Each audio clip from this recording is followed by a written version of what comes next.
Nagari municipality పరిధిలో ఉన్న auto కార్మికులతో కలిసి మున్సిపల్ కార్యాలయం దగ్గర ఆటో కార్మికుల దగ్గర అధిక వసూళ్లను రద్దు చేయాలని కోరుతూ ఆటో వర్కర్స్ యూనియన్ నాయకులు శేఖర్ యేసునంద కుమార్ అధ్యక్షతన ధర్నా కార్యక్రమం నిర్వహించారు।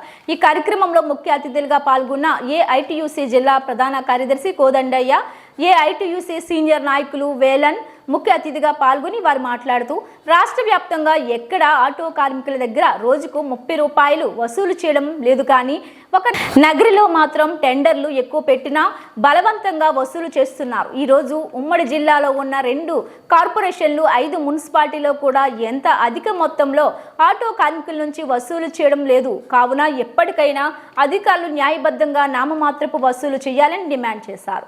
ప్రభుత్వం తరపున ఏదైనా జీవో ఉన్నదా ఉంటే జీవో ప్రకారం వసూలు చేయాలని కోరారు। ఈ రోజు ఆటో కార్మికులు డీజిల్ రేట్లు పెరిగి ప్యాసింజర్లు తక్కువ డబ్బులు చెల్లిస్తున్నప్పటికీ ఆటో కార్మికులు ఇబ్బందులు పడుతున్న తరుణంలో గ్రామాల్లో ఉన్నటువంటి ప్రజల్ని పట్టణానికి తీసుకొచ్చి తర్వాత వారిని భద్రంగా తీసుకుపోయి గ్రామాల్లో చేర్చే బాధ్యత ఆటో కార్మికులు చేస్తున్నారు।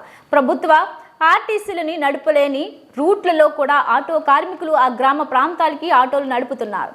అలాంటి కార్మికులకు మున్సిపాలిటీలో నిధులు సమకూర్చుకోవడానికి విచ్చలవిడిగా టెండర్లు వదిలి కార్మికుల దగ్గర బలవంతపు వసూలు మానుకోవాలని డిమాండ్ చేశారు। ఈ కార్యక్రమంలో ఏఐటీయూసీ సీనియర్ నాయకులు వేలన్, ఏఐటీయూసీ నాయకుల భాషా, ఆటో వర్కర్స్ యూనియన్ జిల్లా organising secretary Shekhar, auto workers union పట్టణ నాయకులు యేసునంద కుమార్, అయ్యప్ప, గోపాల్ తదితరులు పాల్గొన్నారు। నామమాత్రంగా 10 రూపాయల పైన ఎక్కడ వసూలు చేయడం లేదు, కానీ అదే నగర మున్సిపాలిటీలో ఈరోజు కొంతమంది గుత్తేదారులతో ఈ యొక్క మున్సిపల్ అధికారులు కుమ్మక్కయ్యి వాళ్ళతో చేతులు కలిపి లంచాలు కాచుకొని ఈరోజు ఆటో కార్మికుల్ని ఈరోజు రోజుకు పెంచుకుంటా ఇప్పటికి 30 రూపాయలు పెంచడం జరిగింది। గతంలోనే 2 సంవత్సరాల క్రితమే టెండర్ రద్దు చేయాలని పోరాటం చేయడం జరిగింది। ఆ రోజు టెండర్ ఆఫ్ చేసి మేమంతా ఇంటికి వెళ్ళిన తర్వాత దొంగతనంగా టెండర్ వదిలిన చరిత్ర ఎవరికైనా ఉందంటే ఈ మున్సిపల్ అధికారులకు ఉంది। కాబట్టి ఆటో కార్మికుల దగ్గర మేము ఖచ్చితంగా చెప్తున్నాం, ఎక్కడ ప్రభుత్వ జీవో లేదు వసూలు చేయమని చెప్పి, మీరు బలవంతంగా వసూలు చేయమంటే ఖచ్చితంగా రూపాయి కూడా మేము కట్టము। ప్రభుత్వ జీవో ఉంటే మాకు చూపించండి। మాకైతే మాకు గెజెట్ ఉంది, కలెక్టర్ ఆర్డర్ ఇచ్చినాడట। గెజెట్ తయారు చేసేది ఎవరు? మీరు ఇక్కడ కౌన్సిల్లో తీర్మానం చేసి గెజెట్ తయారు చేసేది ఈ మున్సిపల్ ఆఫీస్లో, దాన్ని కలెక్టర్కి పంపిస్తే ఆయన ఆమోదించిన వరకే ఆయన పని, కానీ కలెక్టర్ గెజెట్ ఇచ్చి మీరు ఇంత వసూలు చేయండి అని కలెక్టర్ ఏ రోజు చెప్పలేదు।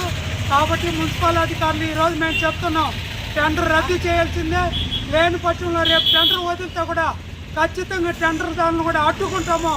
మీరు కేసులు పెట్టినా భయపడేది లేదు, టెండర్ మాత్రం నడపనివ్వని ఈ సందర్భంగా తెలియపరుస్తున్నాం। అదేవిధంగానే నామమాత్రపు వసూలు చేసుకోండి, మేము కాదనలా। ఎక్కడ కూడా ఈరోజు 16-17 లక్షల రూపాయలు ఆటో కార్మికుల దగ్గర వసూలు చేస్తారు, కానీ ఏదైనా ఆటో కార్మికుల సంక్షేమానికి ఒక వాటర్ ట్యాంక్ కానివ్వండి, ఒక రెస్ట్ హౌస్కి ఒక టెంట్ కానివ్వండి, లేకపోతే సరైన మార్కెట్ స్టాండ్ కూడా ఆటో స్టాండ్ కూడా లేకుండా ఒక పక్క పోలీసులు ఇబ్బంది, ఇంకొక పక్క ట్రాఫిక్ సమస్య, ఎవడు ట్రాఫిక్ సమస్య చేసిన ఆటో కార్మికుల పైన పడడం ఆనవాయితీగా మారింది। దీన్ని తీవ్రంగా మేము ఖండిస్తున్నాం।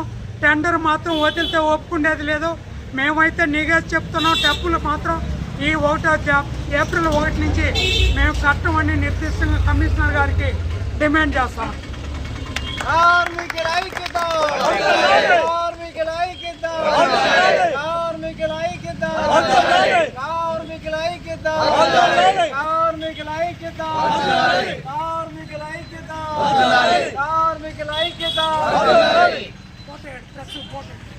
ఆటో కార్మికుల ఐక్యత, ఆటో పైన రుసుమును వెంటనే, ఆటోల పైన రుసుమును వెంటనే, ఆటోల పైన రుసుమును వెంటనే।